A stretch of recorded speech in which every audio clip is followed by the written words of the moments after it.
Some of the animals on my property are sick, and I'm not quite sure if they're gonna make it. What is up, everyone, and welcome back to the channel. I hope all of you guys are having just an absolutely amazing day. And for those that are new here, well, I'm Jacob, and welcome to my jungle. If you guys saw the title and thumbnail, well, you will know for today's video that it is a very concerning one. Some of the animals on my property are sick, and by some, I mean Bean, my sloth. Bean is my female sloth. Over the past week, I noticed that Bean was becoming a little lethargic. She was kind of sitting alone by herself and not as active as normal. So I did a little bit of investigating, and I looked at her fur and noticed that there is all kinds of crusty flakiness growing on her skin, which means there is some kind of a skin infection that could be life-threatening. We swabbed this flakiness, we sent it into the lab, we got our results, we talked to the vet. Guys, she definitely is sick with something, but I'm not going to tell you guys what it is. If you guys want to know what Bean the Sloth is sick with, how we're going to treat it, if she's going to make it, what is going on with Bean the Sloth, well, guys, you are in the right place, and well, we're going to hop right into that. Well, guys, we are about to go in with our two-toed sloths, and here we have Linnaeus two-toed sloth. So we have our sloths in here. This is what we're going in with today, and I am suspecting that one of our sloths is sick. I'm not suspecting, I know that this sloth is sick. But before we can head in, we have to take the proper protocols to make sure we don't spread disease. So we've got our foot booties on right now. These foot booties we're gonna wear inside the enclosure, and we're also gonna be putting our gloves on it. So we've got a treat for our sloth, so let's head in. We've got gloves, we've got our foot booties on, so let's head on in right now. We're gonna come in through our double door entry, and we're going to undo our lock. And our door is unlocked, so we're gonna head on in right now. We've got our door open, and we've got our little step stool in case we need it. Now we're just gonna walk on in. So in the sloth habitat, we have our male sloth right over here, which is Suki. This is actually the dad to Bean Jr., and Suki is actually right here right now munching on a sweet potato. Suki is healthy, Suki eats well, Suki has a great weight. Suki is giving me no reason to think that he is sick. But Bean Jr., my female sloth, the same sloth that had a miscarriage last Halloween. It's been in just about 28 days. It's going to be 1 year since her miscarriage. I'm going to try and lure her out with some butternut squash because we've actually got to get a sample of her skin. Hey, Bean. So Bean is inside of her little house right now, and I want to try and lure her out, see if we can get her out with some butternut squash right now. So you can see that she is interested in it. Now, I just want her to get a tiny little taste of it. So she's smelling it, and I just want to give her a tiny little taste. Just enough to get her to taste it and want her to come out to get the rest of it. So we just want to use this positive reinforcement to actually lure her on out. But she's kind of losing some fur in some places, and again, I don't have an age on her.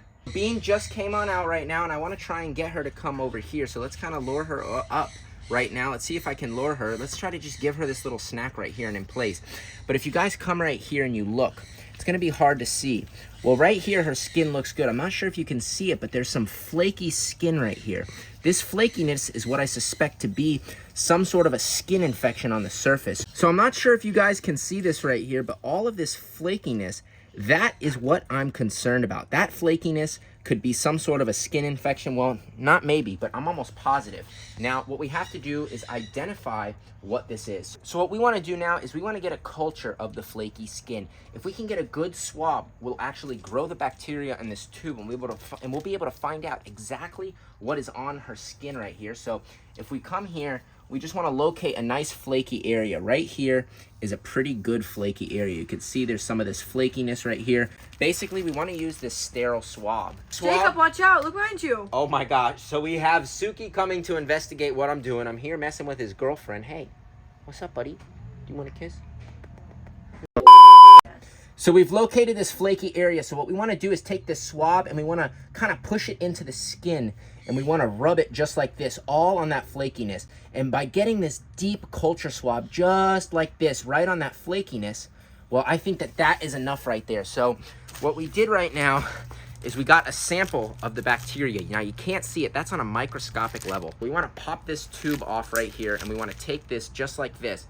And we're going to take our swab, and we're going to insert it down into here, into the gel, and right there, we have a perfect culture. So basically what we're going to do now is we're going to head inside, and we're going to fill out the lab paperwork, and we're going to be sending this tube out. Once we send this tube out, it's going to take about 4 to 5 days to grow whatever bacteria is in here, and then by growing the bacteria, they'll be able to determine what antibiotic is most effective at killing whatever is on the skin. So we're going to send this culture out, so let's go fill out our paperwork. So I'm here at my Microm Labs drop box. So as you can see, we have potential biohazard medical specimens. So we're just gonna pop this on open, and this whole thing is insulated. So we're just gonna put that bag in there, and they're already on the way. So they're gonna be here any minute now. So we're locked, we're loaded. And now the only thing left to do is wait for the lab to get back to me. In about 4 days, they're gonna get back to me and tell me what exactly is growing on my sloth. Well guys, it has been about 5 days now, and I just got the culture results from our sloth. Now, I have both good news and bad news with this culture. Guys, I don't know what I want to tell you guys first. What do you guys want first? Do you want the good news with being the sloth, or do you want the bad news? I'm really not sure which I'm going to give you first, but guys, let me know down below what you want, and I'm going to pick right now. Eeny, meeny, miny. All right, I think I'm going to start with the bad news. The bad news is Bean has a staph infection on the skin. We got the culture results back. Here are the results. There's a staph infection with heavy growth observed, which means there is an aggressive staph infection. But the good news is I talked to my vet already. I've called him. I've been consulting with Dr. Harris, and he told me that since we caught it early, that this is not going to be life-threatening, that because we caught it early and if we start the antibiotics today, this is not going to be life-threatening. In about 5 days, Bean should actually start losing that flakiness given we give it the right antibiotics. Now, comment down below a prayer right now for Bean. Bean is gonna need all the prayers that she can get. I've talked to my vet. The medication is going to be ready in about an hour. So we're gonna go pick up this medication and hopefully we can save Bean. 1 hour later. We just got back from the vet and we just got our medication right here. Now I'm not gonna show the label because I think it's got my address and everything on it, but this is our medication for our sloths. We have our syringe. So this sloth is gonna be getting 3 mLs of this every day, twice a day for the next 10 days. But first we have to prep our sloth food for the morning. So we have our bowl right here, which has a base of leafy greens.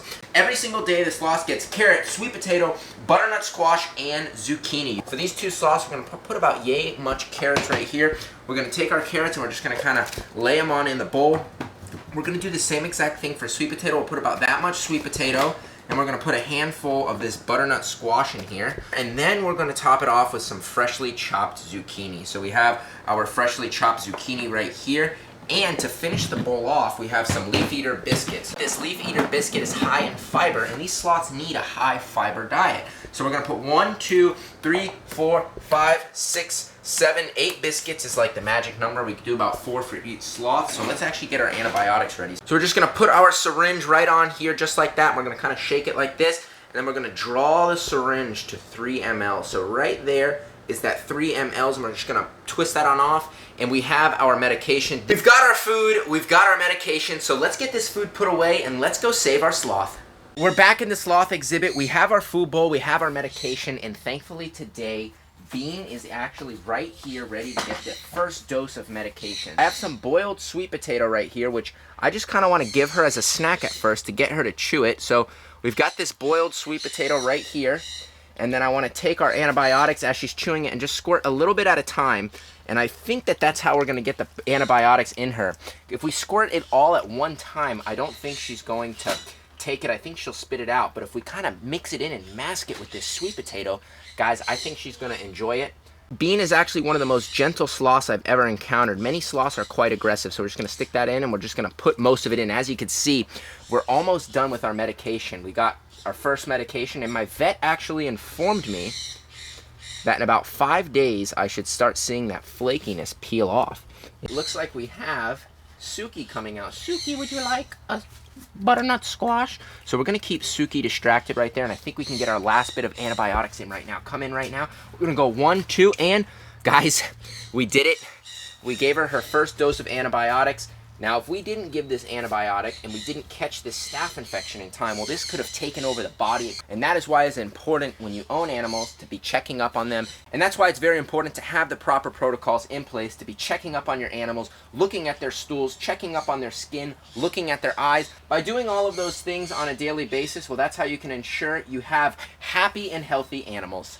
And well, that, my friends, is going to end today's episode. I hope all of you guys did enjoy watching today's video, getting to the bottom of my sloth's sickness. If you guys enjoyed today's video, well, please make sure to give this video a big thumbs up. Again, comment down below a prayer for Bean. She's gonna need all the prayers to get well and get healthy again. And if you guys enjoyed today's video, you wanna see more sloths, you wanna see tigers, lions, turtles, and tortoises, and all kinds of crazy animals, well guys, all you have to do is go right now, hit the subscribe button, tap that little notification bell, and you'll be notified whenever I post.